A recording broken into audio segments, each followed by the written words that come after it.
नमस्कार दोस्तों, कैसे आप सब। दोस्तों आज हम लोग प्रश्नावली 1.3 का क्वेश्चन नंबर 3 सॉल्व करेंगे। इससे पहले हम लोग 1 नंबर और 2 नंबर सॉल्व कर लिया है, उसका लिंक आपको डिस्क्रिप्शन में मिल जाएगा। दोस्तों आइए क्वेश्चन नंबर 3 जो है इसे सॉल्व करते हैं। सबसे पहले आप क्वेश्चन पढ़िए, क्वेश्चन क्या कहता है यहां पर देखिए। सिद्ध कीजिए कि निम्नलिखित संख्याएं अपरिमेय हैं। आपको यहां पर क्वेश्चन में कुछ संख्याएं दी गई है, ठीक है, और आपसे कहा जा रहा है कि सिद्ध कीजिए ये संख्याएं जो है अपरिमेय हैं। ये आपको सिद्ध करने के लिए यहां पर कहा जा रहा है। दोस्तों आइए इसे सॉल्व करते हैं। सबसे पहले हम 1 नंबर को सॉल्व करेंगे। 1/√2 जो है इसे हम सिद्ध करेंगे कि 1/√2 अपरिमेय संख्या है। आइए हम सॉल्व करते हैं। सॉल्यूशन या फिर हल जो आप लिख सकते हैं। देखिए आपको सबसे पहले एक बात मान लेना है। क्या मानना है, यहां पर देखिए, माना कि, लिखेंगे हम माना कि। क्या माना आपने, माना कि 1/√2 परिमेय संख्या है। इसे मान लेना है, 1/√2 परिमेय संख्या है। इसे सबसे पहले आपको मान लेना है। दोस्तों यहां पर आप ध्यान दीजिए, देखिए क्वेश्चन में आपका क्या कह रहा है। क्वेश्चन में आपका कह रहा है सिद्ध कीजिए ये संख्या जो है, ये संख्या ये अपरिमेय है। आपको ना जस्ट उल्टा मान लेना है। आपको मान लेना है 1/√2 परिमेय संख्या है, ठीक है। अब आगे देखिए, परिमेय संख्या क्या होता है। ऐसी संख्या जिसे P/Q के रूप में लिख सकते हैं उसे परिमेय संख्या कहते हैं, ठीक है। तो ये जब 1/√2 है, 1/√2 है, इसको हम P/Q के रूप में लिख सकते हैं। यानी 1/√2 बराबर P/Q हमने यहां पर लिख दिया, ठीक है।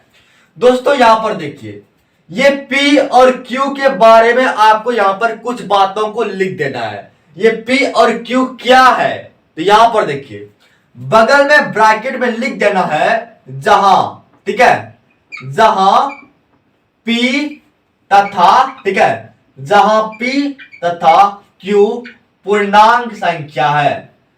P तथा Q पूर्णांक संख्या है, ये बात आपको लिख देना है, पूर्णांक संख्या है। देखिए आपने क्या किया, 1/√2 बराबर P/Q लिखा।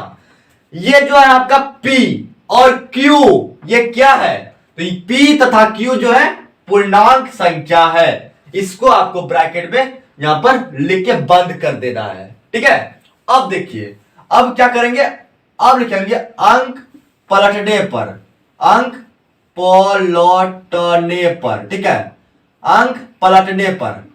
दोस्तों आपको जो यहां पर जो देखिए ये जो अंक दिया है दोनों बगल में आपको पलट देना है।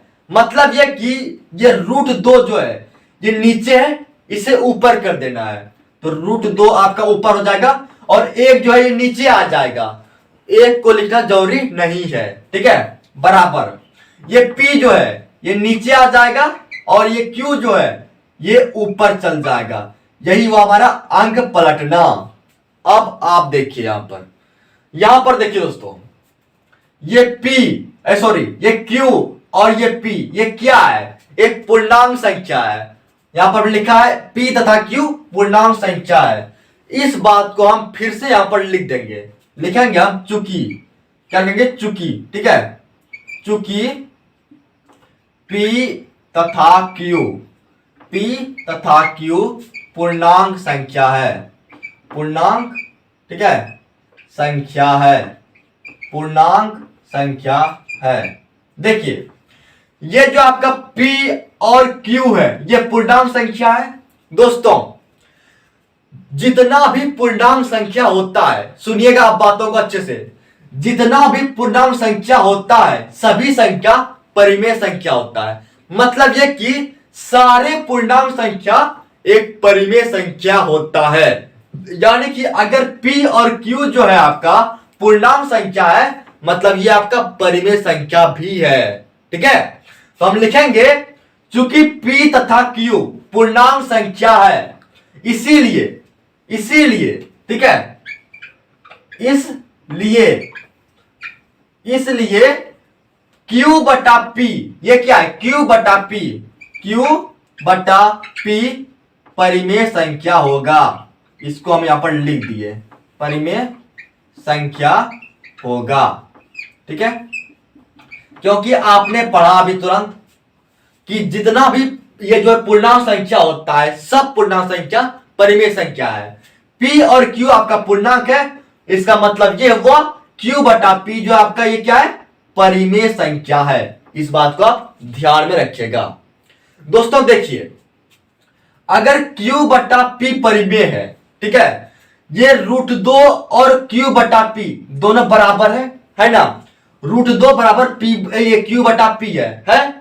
अगर ये परिमेय है तो ये भी आपका परिमेय होगा ना। हम लिखेंगे इसके अनुसार, ठीक है, यहां पर देखिए, इसके अनुसार, ठीक है, इसके अनुसार √2 भी परिमेय संख्या होगा, परिमेय, ठीक है, संख्या होगा, परिमेय संख्या होगा।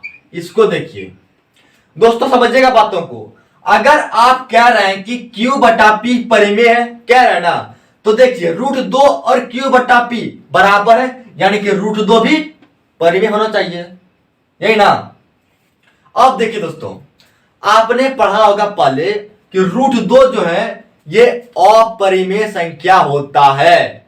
आपने पढ़ा होगा, जरूर पढ़ा होगा। हम लिखेंगे आगे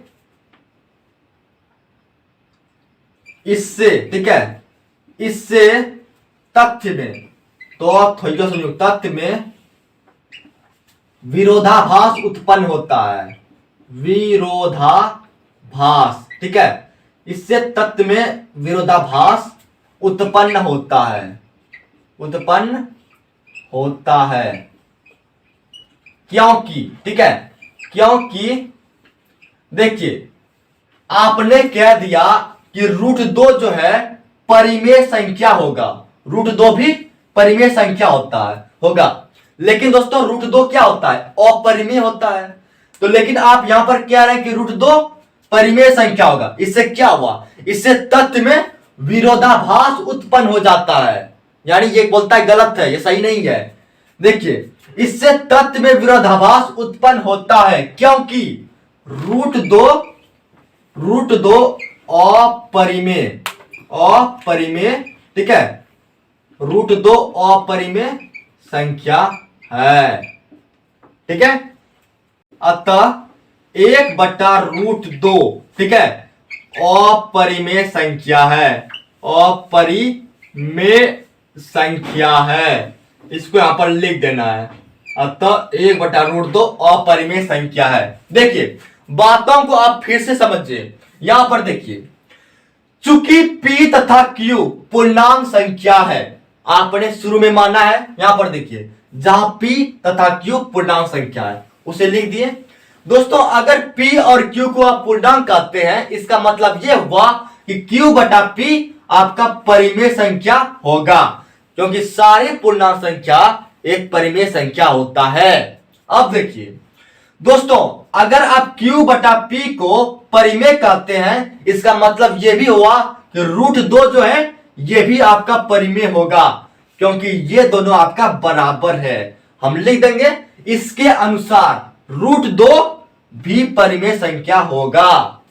लेकिन दोस्तों आपने पढ़ा होगा √2 एक अपरिमेय संख्या होता है, लेकिन आपने यहां पर क्या कह दिया, आपने कह दिया √2 भी परिमेय संख्या है। इससे क्या होगा, इससे तथ्य में विरोधाभास उत्पन्न हो जाएगा, क्योंकि √2 अपरिमेय संख्या है, अतः 1 बटा √2 अपरिमेय संख्या है। आपका क्वेश्चन प्रूव हो चुका है, सिद्ध हो चुका है, 1 बटा √2 अपरिमेय संख्या है।